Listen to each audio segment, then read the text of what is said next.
हम आपको बताएं, सनातन धर्म में आपसे कोई भी क्वेश्चन करे तो कुछ उत्तर आपके लिए निकाले हैं। एक तो ये नारियल क्यों चढ़ाते, बताइए। इसका उत्तर है नारियल चढ़ाने के पीछे कोई आध्यात्मिक कारण तो है, पर एक और प्यारा कारण है। नारियल ऊपर से कठोर, अंदर से कोमल होता है, नरम होता है। नारियल चढ़ाने का सनातन में यही कारण है कि तुम बाहर से भले ही कठोर दिखो, पर दिल तुम्हारा एकदम नरम होना चाहिए। दूसरा, घंटी क्यों बजाते हैं? क्यों बजाते हैं? वाइब्रेशन के लिए, तो वो तो वैज्ञानिक कारण है, वाइब्रेशन और ध्वनि चिकित्सा जिसे कहते हैं। लेकिन इसका उत्तर सुनो, घंटी बजाने के पीछे लॉजिक सनातन का ये है, खुद भी जागो, दूसरों को भी जगाओ। लेकिन आदमी बहुत गजब का है, मंदिर में जाता है, घंटी बजाता है, सोया हुआ खुद है, भगवान को जगाता है। हमारे सनातन धर्म की तीसरी महिमा में मंदिर में मूर्ति क्यों बैठाते?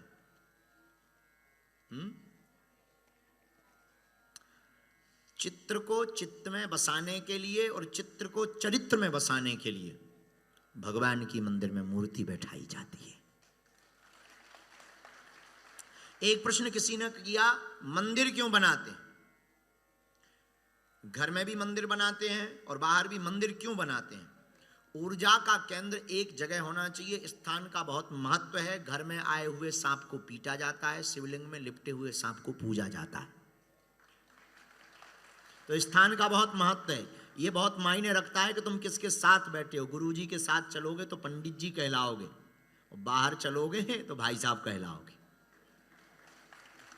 स्थान का बहुत महत्व कि आप बैठे कहाँ हैं, इसका बहुत महत्व है। आप मद्रालय के सामने पगुआ घर को यहाँ क्या कहते हैं? बार। बार के बाहर बैठोगे क्या कहलाओगे? हम अपने मुंह से नहीं बोलेंगे, राम राम राम। नचनारियों के घर के बाहर बैठोगे तो चरित्रहीन कहलाओगे, लेकिन मंदिर के सामने बैठोगे तो भक्त कहलाओगे। स्थान का बहुत महत्व है। तो मंदिर क्यों बनाते हैं? माय डियर रजनीश, आपके प्रश्न का उत्तर है। आपने कहा कि आप मंदिर क्यों बनाते हैं? ऊर्जा का केंद्र अलग होना चाहिए, सकारात्मक विचारों में को पाने के लिए एक जगह होनी चाहिए। इसीलिए हम लोग मंदिर बनाते हैं, ताकि हमारा स्थान ऊर्जा से, सकारात्मकता से भरा हुआ हो, और वहां जाएं तो हम पर भगवान के भक्त की छाप लग सके। वेद प्रकाश, आपके नाम में प्रकाश है पर अंधेरा रखा है। वेद प्रकाश जी ने प्रश्न किया, दीपक क्यों जलाते? नाम बदलो डियर। तुम रखो अमावस्या प्रकाश, अमावस्या दास रखो। पूर्णिमा के चांद नाम गोरेलाल रखे, अमावस्या जैसे काले, नक कटा। दीपक क्यों जलाते हैं? दीपक, वेद प्रकाश जी, अज्ञान के अंधकार को मिटाने के लिए, ज्ञान का प्रकाश जलाने के लिए, उस विषय को संबोधित करके ठीक बताने के लिए दीपक को जलाते हैं। जैसे दीपक के जलते ही अंधेरा भाग जाता है, वैसे ही मन में ज्ञान का दीपक जलते ही अज्ञान का अंधेरा भाग जाता है। इसलिए दीपक को जलाते हैं। ओ हो, तुम्हारा भी नाम गजबई है। इनका नाम है राजदीप। राजदीप जी ने पूछा, भगवान को वस्तुएं क्यों चढ़ाते हैं? क्या भगवान तुम्हारे पैसों का, पाउंड का, डॉलर का भूखा है? नहीं, बिल्कुल भूखा नहीं है। वस्तुएं क्यों चढ़ाते हैं? Very good question. वस्तुएं चढ़ाने के पीछे कोई लॉजिक नहीं है, और शायद आपके मन में ये रहा होगा, तो हम आपको थोड़ा सा छील देते हैं। राजदीप जी, वस्तुएं चढ़ाने के पीछे बिल्कुल भी ये कारण नहीं है कि आप पुजारियों को अमीर कर रहे हो। वस्तुएं चढ़ाने के पीछे सिर्फ इतना कारण है कि जो तुम्हारी प्रिय वस्तु हो वो अगर चढ़ाओ तो तो निर्मोह की यात्रा प्रारंभ होती है, वैराग्य की यात्रा प्रारंभ होती है। जिससे तुम्हारा मोह है वो वस्तु चढ़ाओ, जिससे तुम्हारा प्रेम है प्रियतम को जो प्रेम प्रिय वस्तु है वो चढ़ाओ। तो निर्मोह की यात्रा प्रारंभ होती है, वैराग्य की यात्रा प्रारंभ होती है। भगवान को पाने के 2-3 रास्ते बहुत सॉलिड हैं, राग, अनुराग, वैराग्य। तो वस्तुओं को चढ़ाना चाहिए, वस्तुओं की पवित्रता के लिए भी वस्तुओं को चढ़ाना चाहिए। हाँ, वाह। शिव शंकर प्रसाद केरल प्रणाम क्यों करते हैं? ठटरी वारने की। शिव शंकर जी अहंकार को मिट्टी में मिलाने के लिए, अहम को जमीन में रखने के लिए गुरु के चरणों में मस्तक रखा जाता है।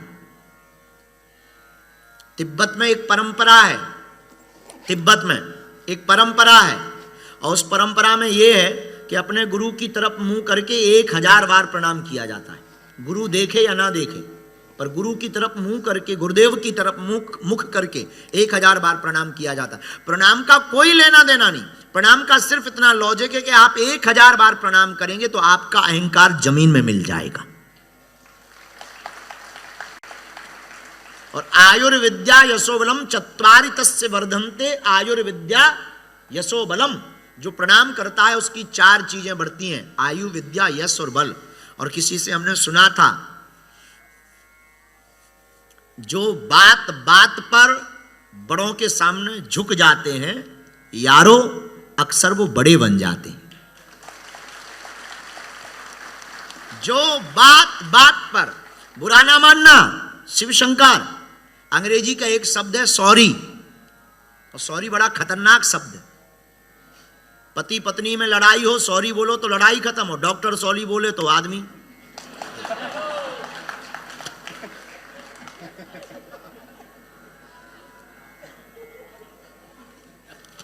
शब्द वही है, प्रयोग का महत्व है, इसलिए प्रणाम के प्रयोग का बहुत महत्व है। गुरु के चरणों में मस्तक रखोगे बड़े बनोगे।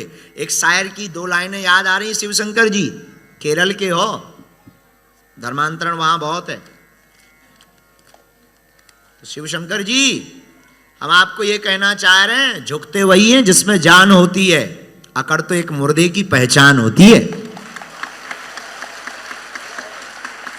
वाह। ये सुनील जी ने प्रश्न किया है, आपने पता नहीं लिखा था पर आपने प्रश्न भेजा हमको, नदी, गाय, पर्वत क्यों पूजते हैं? ये तो ऑस्ट्रेलिया से भी पूछ सकते हो, ये लोग भी रक्षा करते हैं। खैर उत्तर सुनो।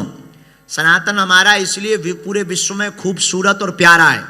आई प्राउड ऑफ यू सनातन धर्म, हमें गर्व है, हम सनातनी हैं। हर सनातनी को होना चाहिए। हम लोग इतना खूबसूरत सोचते हैं, विश्व में सनातन धर्म को मानने वाले, सनातन धर्म का मतलब पर्टिकुलर हिंदुत्व नहीं है, सनातन धर्म का मतलब पूरे विश्व का कोई भी व्यक्ति इसको फॉलो कर सकता है और वो फॉलो करके बड़ा बन सकता है। हम लोग जिस सनातन धर्म से आते हैं वो सनातन धर्म इतना प्यारा है जो कंकड़ कंकड़ में भी शंकर शंकर को देखने की क्षमता रखता है। हम लोग नदियों की भी पूजा करते, गाय को, गाय में माता देखते, पर्वत में पिता देखते हैं, और इसीलिए देखते हैं हाथी में गणेश देखते हैं, और ठीक इसलिए देखते हैं हम लोग कुत्तों में भी भैरव देखते हैं। इसलिए हम लोग महान हैं, क्योंकि हम प्रत्येक जीव में, नर में नारायण देखते हैं। बुरा ना मानना, आपके काम की बात है। ऑस्ट्रेलिया वालों, सिडनी वालों, मेलबर्न वालों, पागलों, ब्रिस्बेन वालों, मूर्खता क्या है पता है आपको? जियत पिता को दीन न नीर, मृतक पिता को हलवा खीर। जब तक तुम्हारे माता पिता गुरु जिंदा है तब तक तुम पानी नहीं पिलाते हो, मरने के बाद कौवा को बाप बनाते हो। यही तुम्हारी मूर्खता है। जिंदा बाप को तुम माला नहीं चढ़ाते हो, मरे हुए बाप के फोटो से माला उतारते नहीं। यही तुम्हारी मूर्खता है। जिंदा बाप को तुम कभी तीर्थ स्थल नहीं ले जाते हो, मरे हुए बाप की अस्थियां लेकर के संगम जाते हो। यही तुम्हारी मूर्खता है। जिंदा गुरु की तुम आलोचना करते हो, सम्मान नहीं कर पाते हो, और गुरु मर जाता है तो देवराहा वाले बाबा नीम करोली बाबा जैसा सम्मान देते हो। हम तुमको प्रार्थना करना चाह रहे, नीम करोली वाले बाबा, देवराहा वाले बाबा, जितने संत हैं, इन संतों आज भी जीवित हैं और जो अभी वर्तमान में जिंदा हैं, चाहे वो प्रेमानंद बाबा हो, चाहे वो विनोद बाबा हो, अथवा वो भारत के पूज्य जगत गुरु रामभद्राचार्य जी भगवान हो, इन संतों को भी सम्मान देना प्रारंभ करो।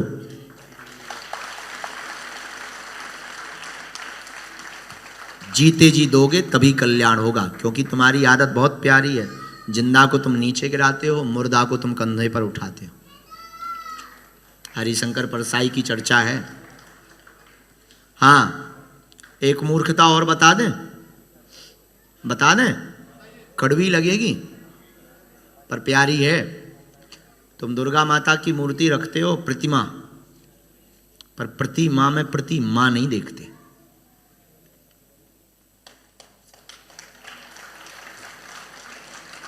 प्रतिमा में तो तुम मां देखते हो, पर प्रति मां में तुम्हें मां नहीं दिखती।